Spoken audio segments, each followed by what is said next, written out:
ശബരിമല സ്വർണ്ണപ്പാളി വിഷയത്തിൽ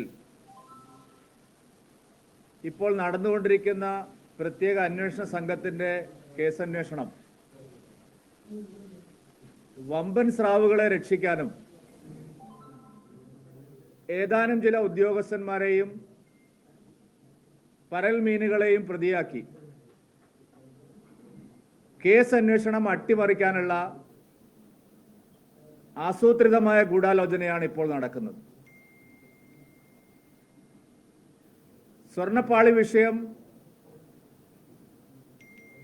ഹൈക്കോടതിയുടെ നിർദ്ദേശാനുസരണം സമഗ്രമായ അന്വേഷണം നടന്നുകൊണ്ടിരിക്കുകയാണെന്നാണ് മുഖ്യമന്ത്രി പറയുന്നത്.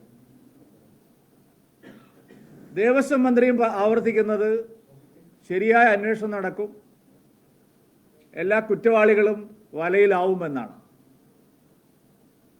പക്ഷേ ഇത് പതിവ് പോലെയുള്ള ഒരു നാടകം മാത്രമാണ്. ഇവിടെ പ്രതി ചേർക്കപ്പെടാൻ സർക്കാർ പോകുന്നത് ഏതാനും ചില ഉദ്യോഗസ്ഥരെ മാത്രമാണ്.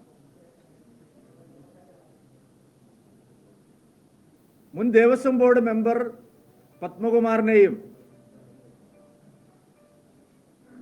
അതുപോലെ മുൻ ദേവസ്വം കമ്മീഷണറെയും